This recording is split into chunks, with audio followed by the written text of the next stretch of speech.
Fala pessoal, sejam todos muito bem-vindos a mais um episódio do Papo Offshore. Hoje o nosso convidado, ele tem uma bagagem gigantesca na parte de internacional. Ó, já faz uns 30 minutos que eu tô aqui tendo uma aula sobre cenário global, sobre tudo isso que tá acontecendo e sobre esse movimento do internacional, tanto aqui no Brasil quanto lá fora. Então, ó, se eu já tivesse gravado, eu já teria uns 40 minutos aqui de conversa, mas o nosso convidado de hoje, eu quero agradecer muito ele, já participou com a gente aqui no nosso MBA Internacional também.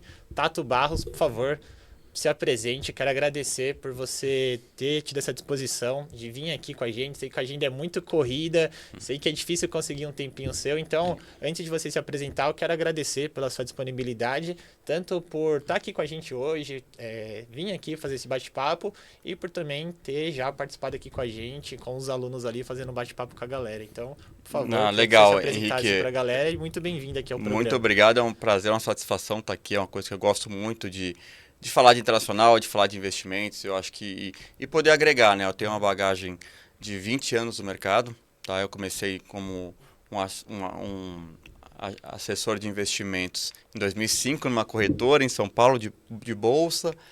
E aquela coisa, hoje a gente tem estruturas de assessorias de Aham. investimento gigantescas. Naquela hora era cada um plugava numa corretora e ficava arrumando cliente para operar. Então, eu comecei lá atrás e eu peguei todo esse movimento aí que a gente viu nos últimos anos das plataformas abertas, né? Aham. Começou com a XP, depois vieram os outros. Então, eu vi toda essa revolução que teve no mercado, né? Eu tinha em 2010, eu era sócio de uma assessoria plugada XP, Aham. e depois em 2015 a Faros Investimentos veio para São Paulo, a Faros já era maior, e ela comprou a nossa operação e eu me tornei sócio da Faros ali, né? Mas era tudo ainda muito pequeno. E eu fiquei lá de 2020 de 2015, perdão, até 2020. Ali o mercado começou a se sofisticar mais, já não eram só ações, Aham. já tinha várias outras classes de produtos, começou a aparecer os isentos, né? Fundos imobiliários, CRIs, CRA, LCI, LCA, já trabalhava uma gama bem maior. Em 2020, nesse período de 2015, a Faros era a maior assessoria, né? Pra você ter uma ideia como o mercado cresceu, e eu falo isso porque depois eu vou fazer uma ligação com o internacional, que eu acho que é uma coisa muito similar hoje, de oportunidade. A gente multiplicou, sei lá, o nosso EUC lá, nossa custódia, em 5 anos, por 15 vezes. Foi uma coisa, um movimento muito Caramba. forte. E outras empresas cresceram junto. E daí eu saí da Faros em 2020, né? Eu fui convidado por uma empresa de tecnologia chamada Traders Club. Na época eu era muito próximo dos fundadores, eu gostava muito de renda variável Aham. e eu gostei do conceito de mudar um pouco. Fui para lá, foi uma história bem bacana. Em 2021, o TC, a gente fez o IPO do TC, foi a empresa mais jovem a fazer IPO na história da B3, né? Empresa com faturamento, porque o Eike Batista fez uns IPOs lá, Mas não, não não tinha duvidou. faturamento ainda. E todo respeito ao Eike, não Aham. estou sacaneando ele não, mas é, e daí a gente fez o IPO. Eu gosto de contar a história do IPO, olha que interessante. O IPO do TC, se eu não me engano, nós fizemos no dia 28 de julho de 2021. E teve mais um ou dois IPOs depois do nosso ali, final de julho e tal. E não teve mais IPO no Brasil. Nós estamos indo agora, nós estamos aqui em maio de 25, não, junho de Aham. 25, né? E não teve IPO no Brasil. Nós estamos 4 anos sem nenhum IPO. Isso mostra a dificuldade do nosso mercado crescer, né? Só para efeito de Aham. comparação, acho que desse período para cá, dessa época de 21 para cá, foram quase 2.000 IPOs nos Estados Unidos, né? Então é que o nosso mercado tem dificuldade de crescer. Mas nessa época, no TC, já interagindo com vários players de mercado, eu comecei a focar mais em investimentos internacionais, com o meu próprio capital, né, com meus investimentos. E daí eu decidi em 23, metade de 23, sair do TC e passar um tempo em Miami, né? Eu me dei ali um período sabático, para ser sincero. Eu queria um Uhum. ritmo de trabalho, muitos anos e tal. Falei, eu vou tirar um pouco para um tempo para mim, mas eu quero estar em Miami para ser um sabático um pouco mais produtivo, conhecer Aham. o pessoal lá do mercado financeiro, me aproximar, fazer network. E aí a minha ideia era ficar lá até mais ou menos um ano, a minha ideia, mas eu acabei voltando antes porque a FAMI Capital, que é a fusão da Faros Private Aham. e da Messi Investimentos, que eram as maiores operações da XP, eles estavam lá, eu conhecia, obviamente, uns era meu Aham. sócio, conhecia o CEO lá, em Miami, e nessa, o que você está fazendo, por que você está em Miami, o que você está procurando? Acho que eu brinco que eu acho que eu vendi tão bem a tese do investimento internacional, que eles me convidaram para voltar para o Brasil para tocar a área. Aqui eu tô desde, no Brasil eu voltei em março de 24, março do ano passado, então um pouco mais de um ano. E tô pé embaixo, cara. Assim, é um trabalho muito legal. Mercado pujante, crescente, é muito desafiador, né? A gente pode falar daqui a pouco ali as dificuldades que a gente tem do investidor brasileiro investir fora. Mas assim, eu acho que é um movimento muito parecido que foi ali dos anos 2010 para frente, do desbancarize, para ir para as assessorias, para as plataformas abertas, que foi um movimento muito forte. Acho que é a próxima pernada aí dos investimentos internacionais. Legal. Tato, parabéns por toda a sua trajetória, Legal, fantástica. Então, primeiro eu quero te parabenizar. Isso que você comentou, acho que tem muito assunto pra gente falar do internacional, mas eu vou começar por esse gancho. Queria que você falasse um pouco sobre esse movimento. Qual que é a sua análise do que aconteceu ali de 2010, mais ou menos, que deu todo aquele movimento do investimento local aqui no Brasil? Até aquela época, mais ou menos, não tinha tanta facilidade para investir. Igual hoje, você pega o celular, você faz 2, 3 cliques, você consegue investir numa renda fixa, numa renda variável. Até as casas que tinha antigamente, os home brokers, não era tão simples assim, então era um pouquinho complicado. Veio toda uma estrutura. XP abriu muito essas portas, esse mercado, para facilitar esse acesso, outras casas também. E particularmente aqui na escola, a nossa visão também é bem parecida.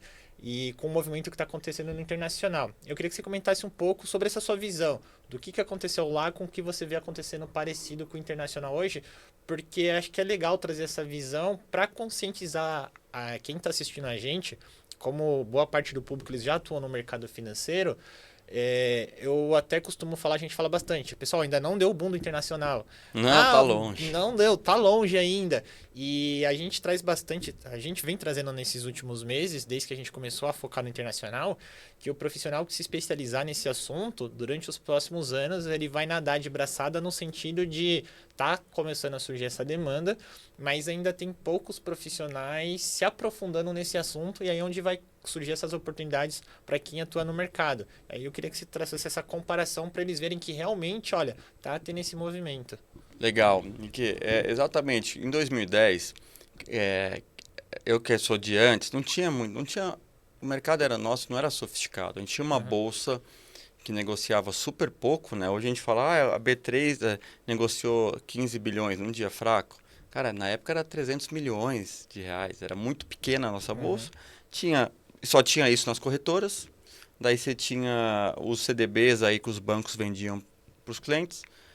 Onde está no CDB? Não falava a taxa, ninguém sabia que tinha que perguntar a taxa. Ninguém sabia quantos por cento do CDI. Não, é CDB. Ela tá lá com a minha gerente de CDB. E tinha poupança, né? A boa e velha poupança, que é onde o brasileiro deixava muito dinheiro. Aí o mercado foi evoluindo, né? Óbvio que teve dificuldade. Eu que participei desse processo inteiro, né? Óbvio que no começo era muito difícil. Falar, olha, tem uma empresa assim assado, que é uma plataforma aberta, onde você vai ter muito mais produtos e opções, com taxas melhores. Tira seu dinheiro de um banco muito sólido Banco tradicional. um banco tradicional e traz para cá. Era super difícil. Ou era aquela parte rasa do bolso. Eu vou pôr um pouquinho aí, depois de você explicar. Você não conseguia acessar os grandes bolsos, né? Então, isso aí foi crescendo, isso foi mudando, né? Apareceram, como eu falei, os isentos, várias classes de ativos. O fundo imobiliário, embora muito antigo, foi nessa época também que reviveu, digamos assim. O mercado de ações crescendo e tal. Então, e você vê que quem estava lá naquela época se deu bem. Se deu bem no sentido, pegou o mercado, conseguiu acompanhar o crescimento desse mercado, né? Tanto que depois um bancão comprou a XP, depois ficou tudo mais sólido. Hoje ninguém tem medo de investir nessas plataformas abertas porque entenderam. E eu vejo uma similaridade muito grande com o mercado internacional, né? Ele não está assim completamente desconhecido, mas ele está ainda engatinhando, né? É que às vezes a gente atua nessa área e acho que todo mundo sabe, né? Do mercado internacional, todo mundo já investe. Não, está crescendo muito, está crescendo a 3 dígitos por ano, mas ainda é muito pequeno. A penetração dentro do brasileiro, do investidor brasileiro, ainda é muito pequena. Então, acho que vai crescer muito. Eu tenho muita convicção que praticamente, não vou dizer 100%, mas a grande parte dos investidores brasileiros, em algum momento, vai ter uma parcela dos seus investimentos lá fora, vai ser uma coisa natural, não vai ser uma coisa, sabe assim, é normal. O cara vai chegar e falar assim, olha, vamos investir, entrou R$ 1 milhão para investir, quanto a gente vai pôr lá fora? O que vai fazer lá fora, o que vai fazer aqui? Já vai ser uma coisa normal, uma mudança de paradigma. Então a gente tem eu dou aí uns bons 10 anos aí para o mercado ainda crescer com bastante, até ficar maduro. Por que eu digo isso? Porque se a gente olhar o perfil do Brasil, tem uma coisa interessante. O Brasil é o mesmo perfil dos nossos vizinhos, dos países da América Latina. Qual que é esse perfil? É um país instável política e economicamente. Ponto. Isso é fato, né? E assim são os países da América Latina. Cada hora tem um pipocando, cada hora tem um dando algum problema. E o investidor latino-americano, ele é muito acostumado há muito tempo a investir fora. Ele já é acostumado a gerar a riqueza no seu próprio país e mandar a parte para fora, boa parte. Se pegar um investidor chileno, por exemplo, isso que o Chile não é um dos países mais instáveis. Ele tem 60% do patrimônio dele investido em moeda forte, né? O boliviano tem, o colombiano tem, o argentino teve que ter, né? O argentino não se adiantou ao movimento, passou por maus momentos ali, ficado comprado só em peso. Então já é normal para o investidor latino-americano. Mas o brasileiro não. O brasileiro ele tem todo esse mesmo perfil de risco de país, assim, e ele tem todo o patrimônio dele aqui, né? Isso é uma coisa interessante, porque assim, o Brasil, a gente sabe, né? A gente sabe que a gente tem muita crise no Brasil, mas a gente não sabe quanto, né? Se você perguntar para você, você não vai falar. Eu falei, quantas crises a gente tem? Não sei. Eu sempre faço essa pergunta e ninguém sabe responder. Só sabe que tem muita crise. Eu sei responder. Saiu um estudo do Banco Mundial, acho que no início do ano passado, primeiro semestre, onde mostrou que o Brasil passou por 14 crises nos últimos 40 anos. Cara, 14 crises em 40 anos é uma crise a cada 2,85 anos. É muita crise. Não tem um presidente que consegue terminar um mandato praticamente no Brasil sem passar por uma crise, né? Então, assim, é muita crise. Ah, mas a crise, quem causou? Não interessa, né? Eu estava até conversando com você antes. Eu brinco que o Brasil não perde uma crise. Se a crise é na China, ele participa. Se a crise é nos Estados Unidos, ele participa. E se não tem crise no mundo, a gente cria nossos próprios problemas, nossas próprias crises, né? Então o Brasil tem muita crise. Para você ter uma ideia, mercado emergente nesse mesmo estudo, a média dos emergentes foram 7 crises. Metade do Brasil, cara. Como o Brasil tem crise? Enfim, os mercados envolvidos, Estados Unidos, os principais países aí tiveram 3 crises só. Então o Brasil tem muita crise. A gente tem que partir desse princípio, né? Vai melhorar? Não sei, mas a gente tem que trabalhar com o que a gente tem. E o que acontece quando tem crise? Nossos ativos tendem a se desvalorizar e o principal, a nossa moeda se desvaloriza. Invariavelmente, em crise, o dólar sobe. Ah, mas a crise quem causou foi os Estados Unidos? Agora a crise é o Trump. Sei lá, o Trump está arrumando bastante encrenca, né? A crise quem causou foi os Estados Unidos?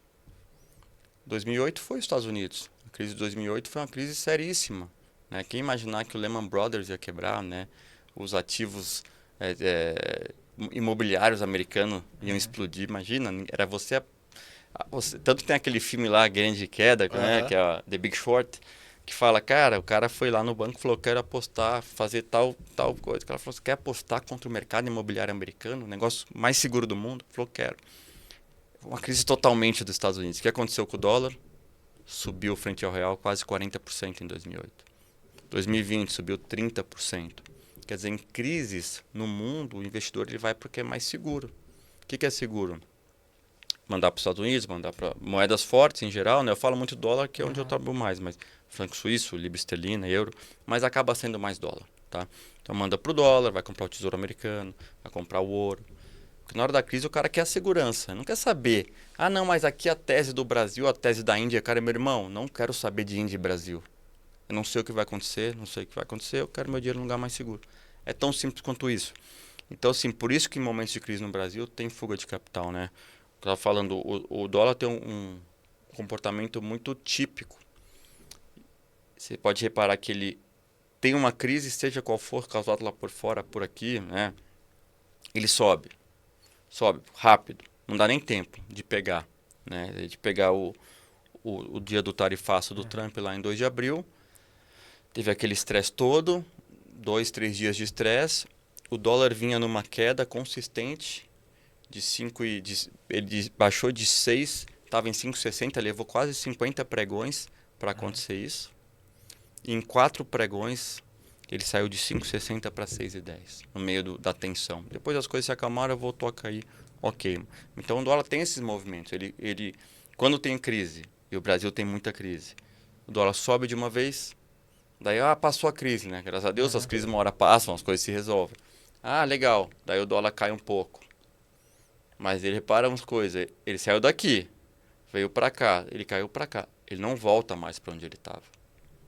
Ele fica aqui de lado um pouquinho. Eu sempre falo, essa calmaria aqui, que muitas vezes engana que está calmo, é hora de ir montando suas posições internacionais. Que depois vai vir outro movimento, depois ele cai um pouquinho, depois vai ficar de lado, vem outro movimento. Final de 2023, o dólar estava 4,91.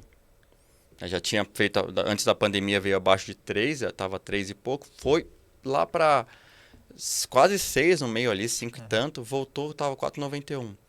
2024, bum, 6,30. Agora voltou 5,60, 5,70 e já está achando normal. E daqui a pouco eu acho que vai ter um outro movimento, em algum momento vai ter. Então é por isso assim, não tentar prever, isso é o principal para o investidor, não tentar prever o movimento do dólar. Para quem é o profissional do mercado, eu posso falar o seguinte, se você não se atualizar, entender de mercado internacional, você vai ficar ultrapassado muito rápido. Porque vão atrás do seu cliente, vão acessar seu cliente. Seu cliente tem que saber que você faz e tem que saber que você entende, né, de internacional. Porque senão não é necessário uma pessoa vai ligar para ele, mas ele vai chegar no aeroporto, lá tem um monte de anúncio, invista aqui fora, não sei o que, invista lá fora, tal, não sei o que. Então assim, profissional não vai ser opcional. Acho que quem começar agora sai na frente, mas daqui a um tempo não vai ser opcional, né? O cara saber de investimento internacional. Isso é uma tendência de médio e longo prazo aí que eu acho que começou agora bem forte. Legal, Tato. Vou pegar esse seu gancho. O que eu vejo, tá? Quando eu converso com algum profissional do mercado financeiro que ele fala que ele entende de internacional. Ele sabe o que é o ETF, ele sabe o que é o bond, Sim. ele conhece alguns fundos que têm alocações lá fora e por ele ter esse certo conhecimento, na cabeça dele ele é expert na parte de internacional. E aí quando a gente solta uma pergunta um pouco mais técnica, mais aprofundada, aí ele dá aquela travada. Ou até casos que a gente já ouviu de alunos do cliente fazendo uma pergunta sobre tributação, alguma coisa de sucessão, até de offshore, e a pessoa trava, e a realidade que a gente vê hoje, a maioria dos casos, uns 99%, o assessor ou especialista ele se esconde debaixo da mesa quando o cliente chega a falar de internacional. Total, é verdade. Na sua visão, a pessoa que ela quer começar a ser vista como referência no internacional, o que ela teria, qual que é o mínimo que ela precisa se aprofundar, seja de produto, em geral, assim, o que ela precisa se aprofundar para ela poder passar a falar, agora sim, eu sou uma pessoa que agora de fato eu sou expert no internacional. Porque eu vejo muito eles trazerem essas coisas básicas, só que quando o cliente faz uma pergunta mais técnica, eles travam. Então, pô, você não é referência internacional, você sabe o basiquinho do basiquinho, Sim. que é muito pequeno para quem tá na operação ali. O mercado internacional é gigante, tem muitas coisas ali por trás. Perfeito, Rick. Eu acho assim, o mercado internacional tem uma dinâmica interessante, que eu acho. Em que sentido? Primeiro, a gente estava falando que o brasileiro investe muito no Brasil. Então, a gente tem que fazer um trabalho antes muito bem de convencimento da importância da alocação internacional, da tese internacional. Eu sempre falo, pessoal, a alocação em si, embora seja um mercado 1000 vezes maior que o do Brasil, né? E 1000 é brincadeira, mas o mercado de ações literalmente é 100 vezes maior, a renda fixa é 40 vezes maior, os números absurdos. A parte da alocação, quando o cliente já está convencido, porque não é fácil convencer o cliente. Eu brinco, cara, como é difícil você convencer alguém do óbvio. O que é o óbvio? Que é bom investir fora, que é bom investir em moeda forte, que é bom investir nos Estados Unidos ou em outros lugares, que é bom não ter tudo concentrado em uma moeda só, em um país só. Então é o óbvio, mas não é fácil. Então primeiro acho que o assessor ou o banker ali, ele vai ter que ter um conhecimento muito bom da tese, dos argumentos, né? Por que tem que ter fora? Porque do outro lado, cara, Tá, o cliente fala assim, pô, mas eu tenho IPCA mais 7 isento. Por que eu vou pôr dinheiro fora? Tem o CDI tá 14. Por que eu vou pôr dinheiro fora? Então você tem que saber, assim, muito bem estudar a tese e ser interessado na tese, né? Vou dar um exemplo, quando deu o tarifaço, a bolsa derretendo, o mundo vai acabar nos Estados Unidos, eu fui lá, estudei todas as crises, quais foram todos os movimentos que o S&P fez nos momentos de crise, de volatilidade, crise, e fiz um monte de estatística mostrando, ó, cara, provavelmente isso aqui vai acontecer isso, porque estatisticamente aconteceu. Então, acho que é isso. Então, você tem que ser um interessado pelo mercado, mas ter sempre a tese na ponta da língua. Né? Mostrar para o cliente, cara, não é uma competição, não é uma queda de braço entre investir no Brasil e fora. São coisas complementares. Né? É a diversificação. O Ray Dalio que fala muito isso, né? O Ray Dalio, que é o gestor da Bridgewater, ele fala que é como é que fala? O segredo da diversificação.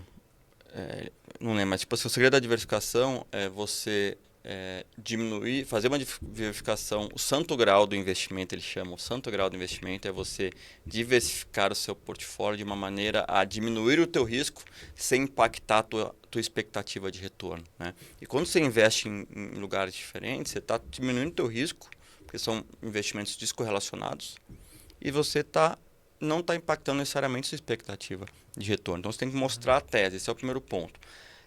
A parte de alocação, por incrível que pareça, por o mercado ser muito maior, ele é muito simples. Eu brinco assim, a maneira como o americano investe chega a dar raiva. Que é muito fácil e muito boa, cara. Se você pegar aquele lá que é o básico 60-40, né, parece até... Não tem nada mais sofisticado que isso aí é o básico. Cara, esse básico é uma loucura. Esse básico é o seguinte, né? O americano ele sempre investe muito em renda variável e em renda fixa, mas ele tem a cultura da bolsa americana, porque desde que ele nasceu, o avô dele investiu, o pai investia, ele vê essa bolsa que não para de subir, ele vê essas empresas gerando muita riqueza, então ele é habituado a investir na bolsa. Quando a gente fala 60-40, é que ele tem 60% investido em bolsa, vamos pegar aqui o S&P para esse exemplo, e 40% investido em renda fixa, algum Barclays Aggregate, algum desses índices, como renda fixa. Nos últimos 75 anos, 80% dos anos, essa estratégia deu dinheiro. Olha que loucura. Estou falando de uma estratégia que tem 60% de renda variável. Nos últimos 75 anos, 80% da estratégia deu dinheiro. Anos que deu 10% de lucro ou de prejuízo. Foram 44% ou 49%, não lembro agora, essa estratégia deu mais de 10% de lucro. 44%. Não, mais, cara, perdão. 50 e poucos por cento. Agora eu queria ter esse dado aqui, mas só para você entender a estatística. 59%, agora eu lembro, 59%, essa estratégia deu mais de 10% de lucro. 10% em dólar. Enquanto 5%, 4% só, que foram 5 anos, deram 4% deram menos 10. Quer dizer, 59% deu mais de 10 e só 5% deu menos de 10. Perfeito. E 20% de ganho foram, sei lá, acho que 14% e só uma vez deu prejuízo acima de 20 em 75 anos. Por que eu estou falando isso? A estatística é muito a favor para o investidor americano investir dessa maneira. Ele está habituado, ele sabe que vai ter um ano menos, um pouco pior, tal. Ele está habituado. Então a parte do investimento é mais simples. O brasileiro ele vai levar para lá a mesma cultura que ele investe aqui. Cabe a nós mostrar também. O que eu quero dizer? O brasileiro vai mandar dinheiro para lá, ele vai querer comprar um bonde de empresa brasileira. E não tem problema, tá? Não tem problema. Agora tem empresas e empresas. A gente tem que lembrar o seguinte, a parcela de investimento internacional, como ela é uma parcela para descorrelacionar do Brasil, ela tende a ser uma parcela que a gente busca mais segurança. Não quer dizer que é menos rentabilidade, mas mais segurança com certeza. Então chega lá, vou comprar um bonde daquela empresa brasileira toda alavancada, que não está conseguindo nem rolar as dívidas, mas o bonde está pagando 2 dígitos em dólar. Fala, cara, a gente está saindo do Brasil para fugir do risco. Você vai pegar uma empresa completamente alavancada de Brasil, amanhã o Brasil quebra, essa empresa quebra, não te ajudou. Você vai tomar o calote aqui nos Estados Unidos. Mas óbvio, é uma empresa, um puta banco de primeira linha que emite bonde lá, dá para pôr um pouco e tal. Então, mas os produtos são simples, tá? Assim, vai ter uma parcela em bolsa ou renda fixa. Não tem muito o que se preocupar. Digo assim, para quem está buscando ter um conhecimento dos produtos básicos, já vai ser muito eficiente. É melhor você conhecer melhor a tese de convencimento do que dos produtos. Produtos que eu digo assim, poucos produtos resolvem a vida. E, obviamente, entender da parte tributária. Porque muita gente que atua no mercado, eles têm medo da parte tributária. E o cliente vai perguntar. 100% vai perguntar. Então, às vezes, o cara fica acanhado, eu não entendi direito. Quando a parte de tributação nos Estados Unidos, para o investidor pessoa física brasileira, é muito simples. É muito mais simples que o de investimento local. Né? Depois, acho que foi a 476, não lembro a lei, mas que mudou no final de 23, o brasileiro agora só precisa pagar imposto lá fora uma vez por ano. Não é mais todo mês igual era. E aqui é na bolsa, aqui no Brasil. Você tem que pagar uma vez por ano pro Brasil, não lá fora. Então você pode ficar o ano inteiro fazendo o que você quiser. Ganho realizado só, quer dizer, você comprar uma ação, carregar lá para sempre. Um fundo de renda fixa, não tem come cota. Ganho realizado você vai se preocupar no ano seguinte. Né? Falando bem por cima aqui. Ganhei dinheiro, quanto que é? Eu falo, ganho dinheiro, 15% de ganho realizado, vai pagar no Brasil no ano seguinte. A XP ou as outras plataformas, eles vão dar o informe ali, vai tudo, tipo assim, não precisa ter medo, é muito simples, né? É só entender a parte tributária, quanto que os 15% para cada produto, tem alguma exceção lá, o dividendos que foi pago lá, tem uma exceção, é 30 na fonte, não bitributado, mas é uma coisa que você pode ter um domínio muito fácil, né? Não é complexo. Muitas vezes a pessoa nem chega perto achando que é muito... Pô, já é difícil impor renda no Brasil, imagina nos Estados Unidos. É muito mais simples que o do Brasil. Né? Fora outras coisas, você consegue compensar entre classes de ativos, tem vários benefícios legais para você investir fora. O outro ponto que é muito importante é a parte de sucessão. Né? Tem muita informação errada no mercado, tá? Que acaba afugentando o investidor e a gente tem que levar informação de qualidade. Então, vou dar um exemplo. Quando a parte de ganho de capital, ganho de rendimento, você se preocupa com o Brasil, a parte de sucessão e imposto sobre herança, a gente se preocupa com os Estados Unidos.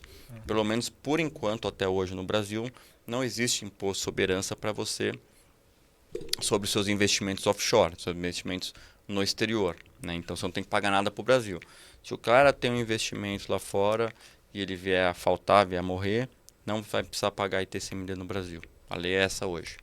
Mas a gente tem que se preocupar com os Estados Unidos. E o que a gente escuta muito? Até da própria assessoria, do mercado, profissionais. Putz, mas investir na pessoa física, se eu morrer tem que pagar 40% de imposto para os Estados Unidos de herança? Não, não é isso. Aí você vai lá e mostra mais uma vez que não é isso. Cara, isso aí é normal o cliente perguntar. Como é que funciona? Né? Falar, olha, deixa eu te explicar.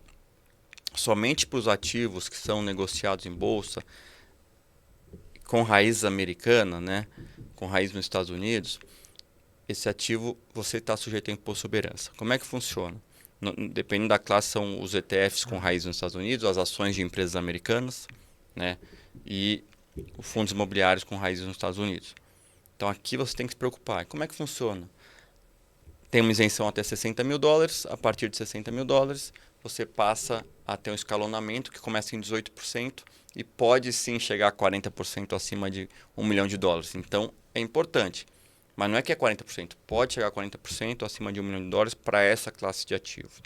Quando a gente fala de outros ativos, como mutual funds, né, os fundos mútuos, ou os fundos de investimento, ou a renda fixa diretamente no ativo, esses ativos para investidor estrangeiro, a raiz deles não é nos Estados Unidos, geralmente é num paraíso fiscal. Então vou dizer assim, pô, mas quer dizer que o fundo do JP Morgan não é nos Estados Unidos? Não. A gestão é nos Estados Unidos, é tudo igual, o mesmo veículo, só que eles criam um veículo para estrangeiro num paraíso fiscal, por exemplo, Luxemburgo. Então, o dinheiro, a raiz desse dinheiro está lá. Então, para esses ativos que não têm raiz americana, você não tem que pagar imposto sobre herança nos Estados Unidos. Então, você pode ter quanto for. Então eu posso ter $5 milhões em bonds? Pode. E se for tesouro americano? Pode. E se for fundo de banco americano? Pode. Isso aqui não entra. Então, a única coisa que a gente tem que cuidar é nessa parte aqui dos ativos negociados em bolsa com raiz americana. Quer dizer, é uma coisa tão simples. Quando você explica, o cliente fala, caramba, eu estava morrendo de medo disso aí, porque não sei o que e tal. Né? Então, outra coisa interessante, não sei se todo mundo sabe, mesmo na pessoa física você consegue fazer a sucessão do patrimônio quando a pessoa vem a faltar nos Estados Unidos, fora do inventário aqui. Um processo completamente legal. O formulário chama TOD, o TOD, que é o Transfer on Death, onde o investidor lá, o dono da conta, ele pode colocar ali, especificar seus beneficiários, qualquer divisão que ele quiser. E caso ele venha a faltar, essa sucessão é feita diretamente nos Estados Unidos, tudo dentro da lei, vai colocar no imposto de renda no Brasil que recebeu e está tudo certo. Então, são coisas que assim, você tem que saber, ter um conhecimento para se sentir seguro. Mas a gente não sabe sempre todas as respostas. Muitas vezes eu não sei também. É que assim, eu estou no mercado há bastante tempo, eu acho que eu sei quase todas, mas tem hora que eu falo, cara, que pergunta interessante. Nunca ninguém me perguntou isso e eu não sei te responder. Não vou falar nenhuma besteira, tá? Eu vou ver, vou falar com o advogado, tributarista, alguma coisa, e eu te volto depois, pode ser? Não tem problema nenhum, né? O que é muito ruim é assim, putz, eu não quis falar de investimento internacional porque não estava seguro, mas o concorrente falou e abriu a conta do cara, entendeu? Então é um pouco nisso, focar bem no discurso internacional, levar a oportunidade, levar a importância, entender dos produtos de alocação, entender a parte tributária. Acho que só isso aí já vai ser um grande diferencial para o profissional. Legal, bom, Tato. Tem muita pergunta, eu vou emendar outra então. Vamos. Ó, a gente tem o programa internacional que você deu aula ali pra galera. E parte dos alunos, eles querem continuar aqui no Brasil, só que se especializar na parte do internacional, por conta de tudo que a gente já comentou aqui, que hoje já virou obrigatoriedade, não é mais um diferencial. E tem a segunda parte dos alunos que querem fazer esse movimento de um dia trabalhar lá fora. Legal.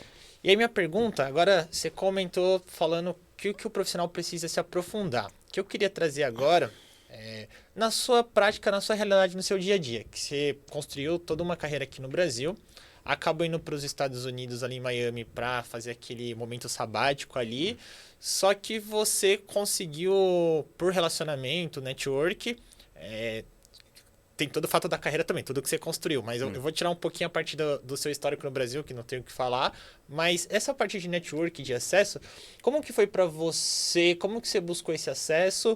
Porque a FAME olhou pra você e falou, cara, Tato, pô, você tá em Miami, vem pra cá tocar o nosso internacional. Minha interpretação, aí você pode até complementar ou falar se é coisa diferente, por tudo, tem o fator currículo seu aqui no Brasil, que eles já te acompanhavam, então isso tem um peso gigante. Mas eles olharam alguma coisa, pô, o Tato tá lá em Miami e a gente precisa trazer ele para tocar o nosso internacional. Então eles viram você como essa referência nesse assunto também. E aí minha pergunta é voltada para essa parte de network, relacionamento e construção de autoridade. Como que foi para você esse processo? Você foi em algum momento lá passou a ser intencional para você começar a ser visto como referência no internacional? E aí que foi um dos fatores da FAME te chamar? Ou zero intenção, aqui no Brasil você já falava de internacional? Como foi essa sua construção para você começar a ser visto como referência? E eu queria que você falasse um pouquinho também sobre... aproveitei que estava lá, falei com o pessoal do mercado, que eu já conhecia. Como que foi você foi construindo esse seu network no mercado financeiro? Que eu acho que a junção de tudo isso, toda a sua carreira que você construiu aqui no Brasil, mais o network que você foi construindo com a galera do mercado lá fora, e mais esse complemento, talvez, que eu queria que você trouxesse um pouco, como você foi construindo essa autoridade internacional. Acho que somando tudo, acho que foi a junção que a FIME falou, cara, Tato é muito bom nisso, é a pessoa ideal por conta de tudo isso, vamos convidar ele para vir para a operação aqui com a gente. Queria que você entrasse mais ou menos nesse assunto. Legal. Eu acho o seguinte, acho que obviamente o passado, né, conta, o passado que eu digo histórico, né, das pessoas já me conhecerem, mesmo que eram atuando em outra área, né, então você tinha um pouco de reconhecimento nesse sentido. E de um tempo até antes de eu já falava bastante internacional, né, nas minhas redes sociais, e sempre citava algum investimento que eu fazia fora, e que eu gostava, que eu vinha aumentando. Eu lembro de fazer um bate-papo como esse também, um pouco antes de eu mudar para Miami, eu falava, cara, o verdadeiro tem que investir fora, isso, começo de 2023, eu falei, tem que investir fora, não dá mais para ficar só no Brasil. Tal. Até quando eu fui para Miami, você vai ver, no Brasil, tem uma carência desses profissionais, tá? Tem. Por quê? Muitas empresas sabem que uma hora ela precisa olhar mais para o internacional, né? E por mais que a FAME já olhasse, já tivesse estrutura, né? A FAME tem Family Office, tem a parceria com a XP, que é super bacana.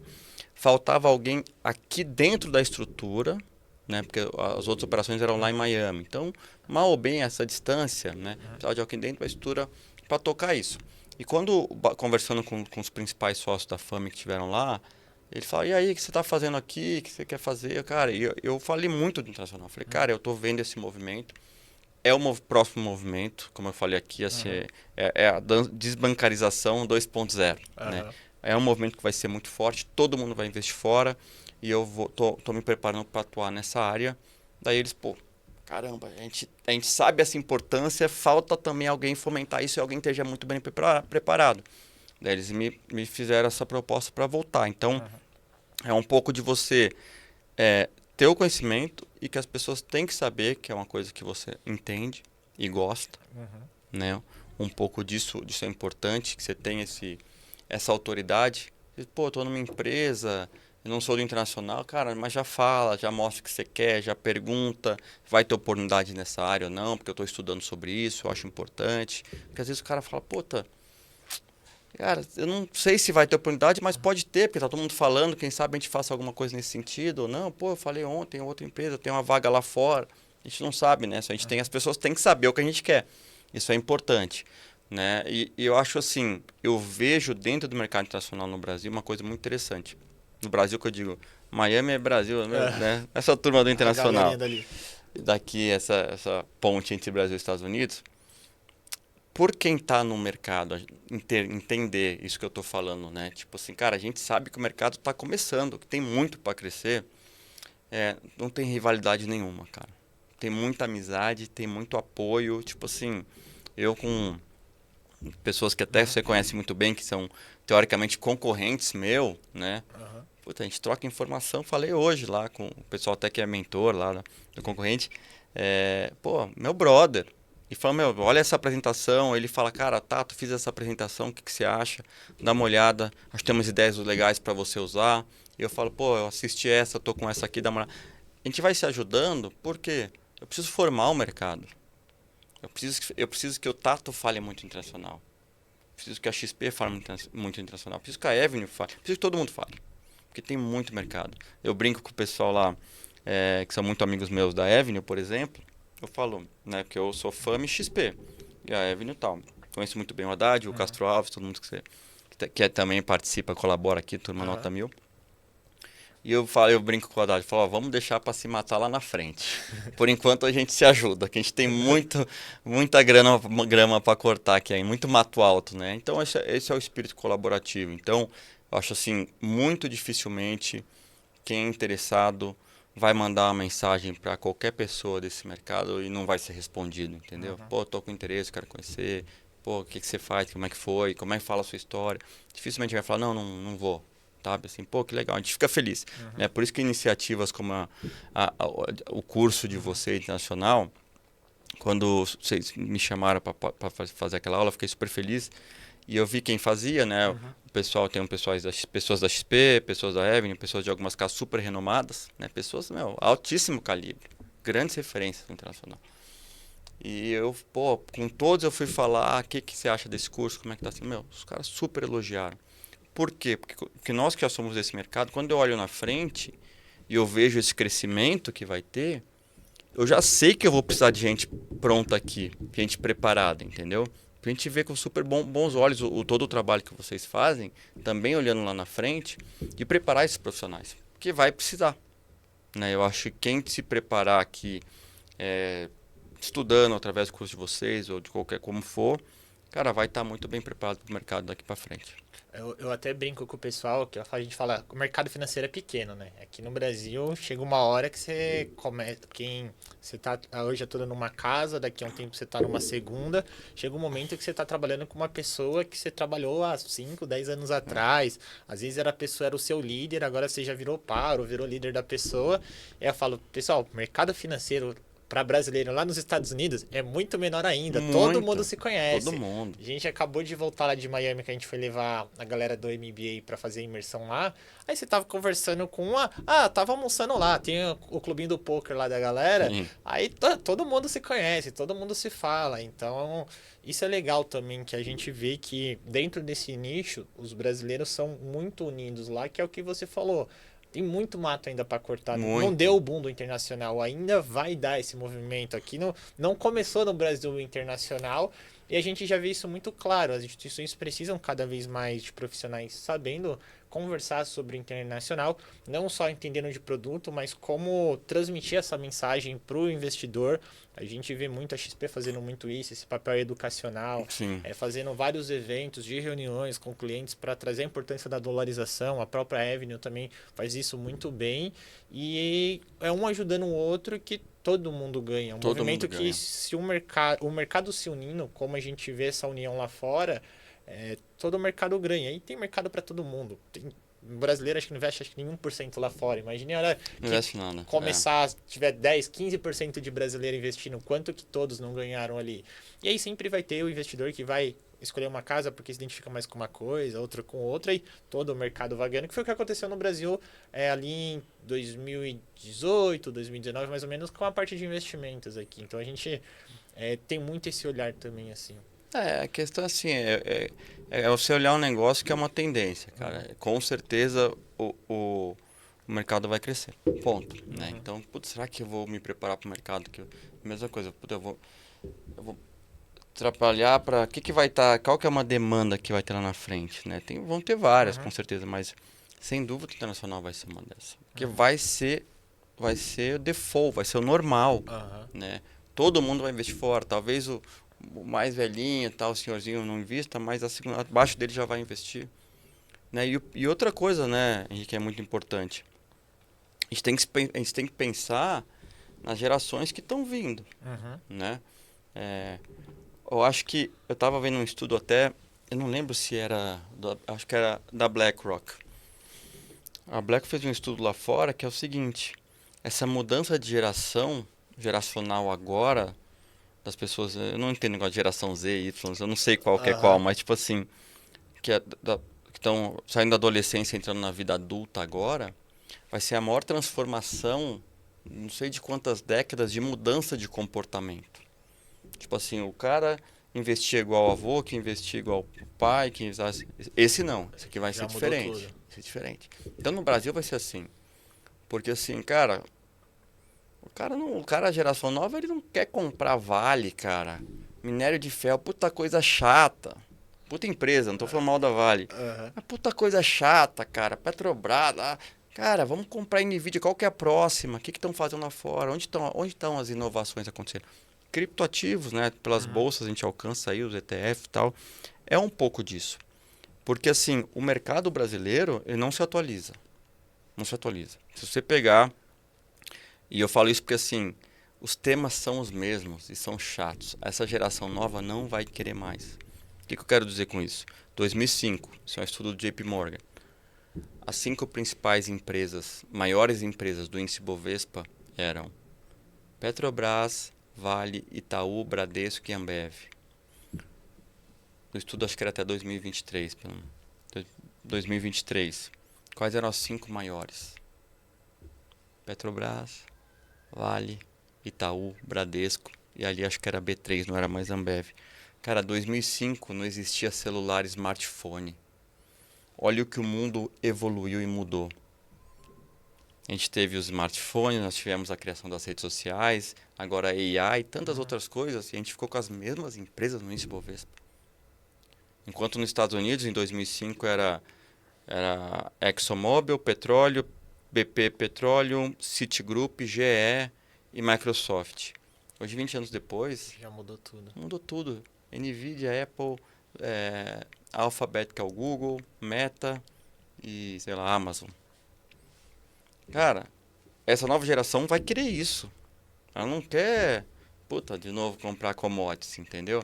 Então, assim, a gente se preparar, não só pensando no movimento de curto prazo, mas não, cara. Principalmente a galera que é mais nova aí, que tá, cara, vai ser Você pegar uma geração, uma mudança geracional muito interessante de quebra de paradigma. Já vai ser normal. Né? Vai ser normal o... Putz, não é onde você compra ações, né? O que você tem na sua carteira de ações? Ah, eu tenho Vale, Nvidia, Apple e sei lá, Mercado Livre. Entendeu? Então já vai ser uma coisa normal. Então, isso é muito interessante você pensar desse jeito, né? Porque por mais que a gente tenha que se preparar para quebrar vários paradigmas, as próximas gerações já vão vir com outra cabeça. E cabe do profissional de mercado se atualizar. O cara tem que saber falar de cripto. Tem que saber, cara. Entender um pouco, pelo menos, bater um papo. Não dá pra falar, não, eu não entendo essa coisa de dinheiro de banco imobiliário. Os caras, se tiver um cliente ouvir, você vai falar, cara, você tá muito desatualizado. Tá tão desatualizado que eu vou tirar todo o meu dinheiro seu. Que talvez você seja tão desatualizado, entendeu? Né? Porque a referência de risco muda. Provavelmente você chegar para algumas pessoas, você comprar um título público do Brasil por R$ 100, ele acha mais arriscado de comprar um Bitcoin. Não estou entrando no método do que é o que não é, mas é a percepção, né? Então, acho assim, e hoje a gente tem bastante acesso à tecnologia, inteligência artificial, então para o profissional se atualizar vai ser mais simples também, ele vai ter que querer, vai ser muita informação. Mas está dado a tendência, né? A tendência é o mercado está mudando, né? Você pegar, eu falo isso de cripto, eu gosto muito de Bitcoin, tá? Tenho bastante, assim, dentro da minha alocação, uma alocação até muito maior que o normal. Mas é só de Bitcoin. Eu já não entendo mais nada das outras. E tem caras que eu conheço que falam, cara, você tá muito por fora. Você tá só em Bitcoin. Você ainda tem ação na Bolsa Americana. Isso aqui, olha essa coin aqui. Eu, caramba, nem sei como é que faz para comprar essa coin aí, né? Então é um pouco disso. Você tem que estar buscando se atualizar, o profissional de mercado e saber que, cara, o brasileiro vai investir fora. Não tem como. Tem muitos motivos para ele investir fora. E uma coisa que eu acho interessante, pegando esse gancho, Henrique, as objeções são sempre as mesmas. Né? Eu falei, o brasileiro acha que sabe que o dólar vai cair. Ele tem uma bola de cristal em casa, ele sempre acha que o dólar vai cair e o dólar nunca cai. E coisa assim, vai ter troca de governo, sem entrar muita discussão. Vai ter troca de governo, acho que isso eu sei porque está acontecendo agora, eu escuto isso. Vai trocar o governo, vai sair o governo atual, vai vir um governo mais liberal e o dólar vai cair. Eu falei, o liberal é igual aquele outro que foi eleito, né, o do presidente Bolsonaro. Foi, é isso aí, mesma cabeça, vai ser o Tarcísio, começa a discussão, é Tarcísio, é Ratinho Júnior, Michele Bolsonaro, tá. Que legal, então você acha que vai mudar, o dólar vai cair? Vai, por quê? Porque é um governo liberal, o dólar vai cair. Eu falei, o Bolsonaro é liberal? É. O Paulo Guedes? É. Sabia quando ele foi eleito o dólar subiu 20%? Como assim? Eu falei, 2018 o dólar subiu 19%. Por quê? Porque não tem nada a ver se o cara é liberal, não tem muito a ver. Foi o que a gente falou agora, pode entrar o Papa de presidente. Se der uma crise nos Estados Unidos, o dólar vai subir, entendeu?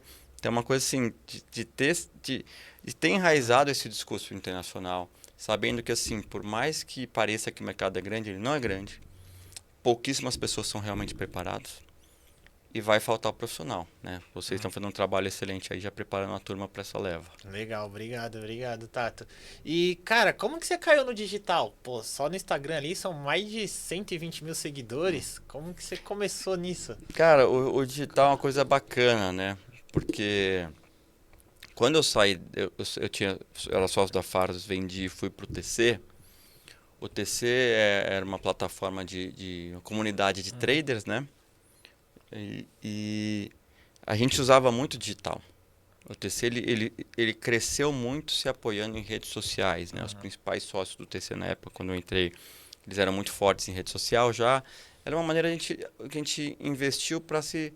Era menor a estrutura, não tinha muita grana, e falou, cara, mas a gente sabe fazer barulho em rede social.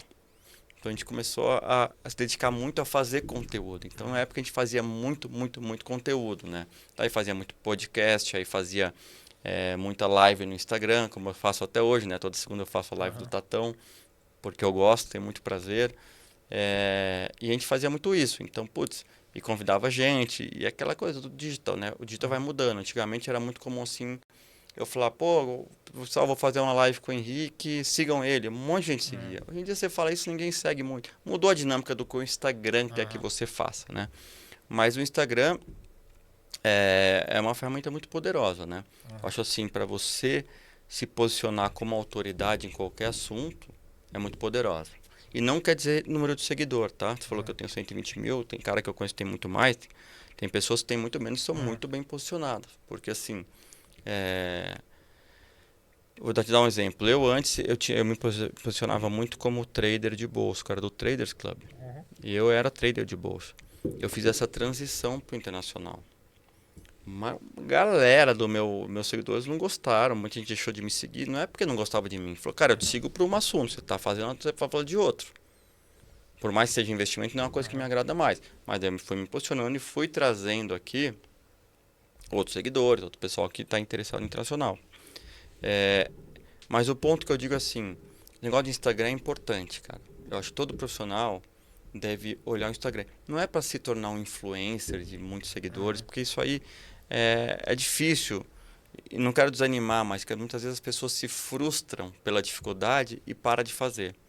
Mas, cara, para ter uma autoridade mesmo, sabe assim, cara, o cara que me atende lá no banco, ou na corretora, ou no agente autônomo, pô, ele tem um Instagram legal, ele sempre traz informações de qualidade para mim. Entendeu? Falando de internacional, falando de mercado como um todo. Então, assim, eu vejo que muitas vezes a pessoa começa a fazer, não ganha seguidor, no começo, desanima e para. Cara, não para. O seguidor hoje em dia é superestimado, não é tão relevante assim, porque o Instagram, ele faz o que ele quer. Ele mostra para que ele quer, não tem muito disso.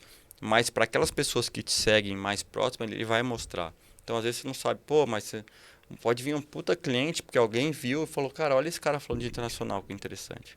Pô, chega lá o cara, pô, mandou uma mensagem, você fica mais acessível. Então, acho assim, e olhando para frente, né, uma tendência, rede social, né, um meio de comunicação muito poderoso. Então, quando eu saí do TC, eu fiquei meio sem ter muito o que fazer com a minha rede social, mas eu falei, eu não vou deixar ela morrer, porque deu trabalho para construir. E é muito prazeroso se você no dia a dia efetivamente você vê, puta, realmente as pessoas gostam do meu conteúdo, as pessoas investem muitas vezes ou tomam uma decisão de investimento porque ouviram uma coisa legal. Eu falei, quantas vezes pessoas me falam, pô, Tato, eu entrei, pô, hoje eu tenho uma boa parcela do meu patrimônio dolarizado, porque eu te sigo, eu não sabia como fazia, agora eu sei, eu já tô tantos por cento lá fora, obrigado, vou aumentar ainda. Ou alguém fala, cripto, eu passei a olhar porque você falou. Então, sabe, a coisa assim que pensa o seguinte, sempre bom ajudar os outros, né? Vocês têm muito essa visão aqui também. Cara, não interessa se está ajudando um, dois, ou cinco, ou 100. Mas ajuda, faça, né? Então acho que todo mundo pode agregar de alguma maneira. Legal. Tem até uma história curiosa. A gente sempre traz os alunos também para gravar, contar a história deles aqui. E teve um aluno nosso que ele também é mentor, o Ferronato. Ele veio com a gente, gravou um episódio de um podcast aqui, contando a história dele, a trajetória. Aí depois ele veio uma segunda ou terceira vez com a gente, aí ele contou essa história. Ele falou que tinha uma cliente do banco que ele tava já há um tempo tentando conversar com ela, e ligava, mandava mensagem, ela ignorava ele. E ele tentando e nada, tentando e nada. Aí colocou ali na carteira dele para voltar depois de um tempo. Aí veio aqui, gravou o podcast, contando a história dele. E ele falou que depois do podcast, passou um tempo, ela liga pra ele. Aí ele, caramba, deve ter acontecido alguma coisa, né? Ele tentando ali já há alguns meses e nada. Resumindo, ele contou pra gente que, eu não vou lembrar como que foi, mas o episódio que ele gravou aqui apareceu pra ela no YouTube. Não sei se sério? Não sei se pra ela acompanhar mercado, Legal. investimento, acho que acabou aparecendo. Ela assistiu. E ela lembrou que o menino do podcast era o assessor, era o gerente do banco. E pela história dele de vida, por tudo que ele construiu, ele contando como que ele cresceu dentro do banco ali, toda essa parte, ela achou interessante, achou, cara, gostei da sua história de vida, parabéns. E aí ela falou que ela só resolveu dar uma chance de ouvir o que ele tinha a oferecer para ela do banco, porque ela assistiu o podcast e gostou da história de vida e profissional dele. Por isso ela resolveu dar uma oportunidade e ele acabou fechando ali, depois virou cliente da carteira dele, mas por coincidentemente ela assistiu o podcast que ele gravou aqui. Foi coincidência, mas ajudou, então acho que não, isso mas é legal ajuda, também. que legal, tá vendo uma história que é boa. E por quê? Porque ele tá aqui contribuindo também, né? Quando você contribui, está aqui contribuindo com a tua história, contribuindo com insights, com o seu conhecimento que você acumulou, cara, serve para alguém, entendeu? Alguém vai olhar, vai gostar. Eu lembro que quando eu comecei no TC, tinha uma pessoa do marketing, a Diandra, que ela me ajudou muito Uhum. sempre. E ela falou um dia, conta a tua história, tal. Eu contei minha história, ela falou, pô, essa história é muito legal, você precisa falar dela na rede social. Então, eu meio tímido ainda, né? Eu falava, mas eu vou falar pra quem? Não fala, porque sua história é legal, de sucesso. Eu falei, mas quem vai querer? Você fica até, quem vai querer ouvir minha história? Ela falou, cara, as pessoas gostam de ouvir histórias. Querem ouvir, né, pegar, cara, referências, né? Ver pessoas que se deram bem fazendo o que ela faz, como é que faz, quais são as dificuldades, compartilhar das mesmas dificuldades, os mesmos, né, anseios. Então é super bacana, às vezes a pessoa nem sabe, mas, pô, vai servir pra alguém. Então, assim, é uma coisa que... E rede social tem uma coisa que é muito bom. Uhum. Ela te ajuda a se tornar mais desenvolto. Pô, cara, quando eu pegava pra gravar stories assim, eu demorava, ficava com vergonha de gravar stories. Você fica mais desenvolto, você aprende a se comunicar melhor, né? E fica menos tímido. Então, só isso aí já é uma coisa que agrega pra tua vida, entendeu? Você consegue levar para qualquer área Pra profissional e qualquer área pessoal. profissional. E não levar tão a sério. Às vezes você posta. Eu vejo as pessoas, ai, não sei se eu vou postar isso. Obviamente você tem que pensar na repercussão para não Aham. pagar pra postar uma coisa horrível, né? Sei lá, hoje tá tanto negócio de cancelar todo mundo, você tem que tomar cuidado. Aham. Mas tipo assim, ai, postei, não sei se eu posto stories. Eu falo, cara, é um stories, velho. Isso aí vai durar 20 horas, 24 horas. Depois ele some. Você não precisa de uma obra-prima toda Uhum. vez, entendeu? Toca a ficha, faz aí e se diverte. Porque quando você se compromete, você tem que estudar. Aham. Sabe aquela história que a gente sempre, até para quem dá aula, né? Você se prepara para dar aula, você estuda Aham. para dar uma aula, né? E é muito disso. Se você está se predispondo a postar sobre mercado, sobre investimentos internacionais, sobre o que for, você tem que se preparar para aquilo. Então, de maneira, você está estudando para fazer aquilo. Então, só tem ponto positivo. Legal, tem até uma. Eu não vou lembrar agora o valor certo em percentuais, mas tem estudos ali que mostram que disparado a melhor forma de aprendizado é quando você está ensinando outra pessoa, né? Sim, Porque você está compartilhando, muitas vezes você está voltando na memória como que é aquele processo para você explicar, é. ou para você ter certeza que você não vai explicar nada errado, você vai dar uma revisada ou vai estudar para você vai querer compartilhar da maneira mais certa. E você sempre está olhando uma coisa para agregar, né? Eu, Aham. eu, eu faço bastante palestra e tal. Eu sempre olho minha palestra. É o que você falou, cara, deixa eu olhar aqui de novo. Pô, olha que legal, isso aqui eu não lembrava, né? Você sempre vai estudar, não sei que esteja fazendo todo dia a mesma Aham. apresentação, você sempre vai estudar para uma apresentação, né? Quando eu fiz a aula com vocês, foi super bacana, eu falei, pô, eu escolhi todo o conteúdo, revisei, o que eu quero mostrar, o que eu não quero, como é que, pô, daí fala, olha que legal, o que eu posso agregar mais, né? Então, realmente, quando você pensa em ensinar ou passar o Uhum. seu conhecimento, você está aprendendo também, sem dúvida. Legal. E o tato na vida pessoal? Como que é a rotina? Sobra tempo? Vi que gosta bastante de correr. Sobra tempo? Como que você concilia tanto a parte profissional quanto essa parte pessoal? O que que você gosta de fazer quando sobra um tempo livre ali? Cara, eu tô numa fase corredor. Minha vida vai mudando as fases, mas sempre entre as mesmas, né? Tipo Aham. assim, outro dia alguém falou pra mim, você tá na modinha da corrida. Eu mandei uma foto eu corri na Maratona de São Paulo de 2003, há 22 anos Caramba, atrás. Fala, pô, irmão, modinha não, já né, cara? corria lá há Eu tempo. corria com 20 anos de idade, maratona e tal. Fazia triatlon, daí passa uma fase, muda e tudo mais. Esse ano, e que foi o ano que quando virou o ano, eu falei, cara, eu quero ter um ano muito bom. Eu quero ter um ano que eu vou me dedicar muito ao trabalho, muito aos estudos. Eu preciso ter uma vida regrada, né? E eu falei, o que pode me ajudar a ter uma vida regrada? Eu falei, esporte. Já Uhum. fiz muito esporte. Falei, cara, eu vou voltar a trazer esporte. Academia eu sempre fiz, Uhum. tal, mas falei, voltar a trazer o objetivo de esporte, porque o esporte ele é muito regrado, né? Hoje em dia eu corro tô correndo 4 vezes por semana, os outros dias eu faço academia, às vezes Uhum. eu nado. E, cara, e quando você põe ali para acordar às 5h15 da manhã, só não precisa todo mundo fazer isso, tá? A maneira que eu achei. Você tá sendo disciplinado, né? Pô, eu tenho que correr tantos quilômetros sábado. Sexta eu não vou sair e encher a cara. Eu posso sair para jantar, tomar um vinho, isso aqui, gente, sem radicalismo. Mas eu sei que se eu sair para encher a cara, ou eu vou perder a corrida, ou eu vou para correr passando muito Aham. mal, né? Então acho que o esporte traz muito e me dá muito prazer. O esporte traz muita disciplina. que a vida demanda, né? Eu acho que o esporte ele traz disciplina não só para o esporte, mas para o resto todo, né? A vida é sempre assim, quando tá tudo arrumadinho é para o todo, e quando tá bagunçado também é todo bagunça, né? Mas sem radicalismo, assim. Eu gosto de viajar, né, cara? Gosto muito de lá, vocês voltaram agora, Miami, eu sou apaixonado. Tô indo agora de novo para lá, daqui semana que vem. Viajar, trabalhar, viajar, nada demais também, coisa simples. Eu vi ali nos stories que você já viajou o mundo. Se fosse escolher uma cidade, assim, ó, aquela que você voltaria a favorita, assim, qual que você tem uma. Qual a cidade favorita, assim, pra curtir mesmo, aproveitar, assim, que você fala, aqui eu me sinto em casa, eu esqueço de tudo, dá pra relaxar legal. Cara, eu vou falar uma cidade, assim, óbvio que eu gosto muito de Miami, é uma cidade que eu já fui muitas vezes, eu gosto muito mesmo. Já morei mais de uma vez em Miami, já moraria de novo, tal. Mas tem uma cidade que pra mim é especial e o pessoal vai levar a mal, não é por causa da balada não. Mas eu já fui muito pra Ibiza, cara. Eu já Ibiza? fui 8 vezes pra Ibiza.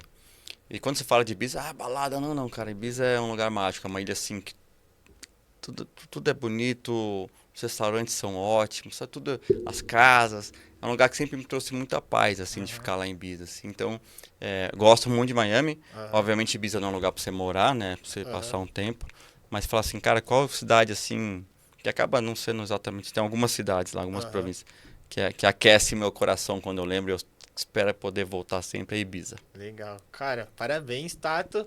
A gente já falou de carreira, falou de mercado, falou um pouquinho da parte pessoal. Eu queria que você comentasse um pouco sobre a Fêmea agora. Queria que você falasse sobre o momento de vocês, quais são os planos. Que você comentasse um pouquinho sobre o momento que a Fêmea está vivendo aí. Tá Legal. saiu notícia recentemente de aquisição, então queria que você trouxesse um É, pouquinho do momento de vocês para a galera que está acompanhando a gente. a Fama em si é uma empresa jovem de 2 anos, né? Mas ela é a fusão das duas maiores escritórios de agentes autônomos no Brasil, que era a Faros Private e a Messen Investimentos. Então é uma empresa que nasceu muito grande já. Hoje a gente tem, somando as operações, 70 bilhões de AUM, né? Que é um número bem expressivo. Como eu falei, a gente tem uma operação de MFO, de Multifamily Office em Miami, com 2 bi de dólar. Nós temos uma gestora, acho que está com 3 bi aqui. Temos o nosso Multifamily Office aqui. E temos a empresa de assessoria de investimentos também, crescendo muito em outros braços, tá? Corporate, coisas que não eram muito da atuação das empresas de investimentos, né? Estamos com o braço de IB. Então, assim, a gente está muito animado lá no crescimento do internacional também, né, nessas frentes.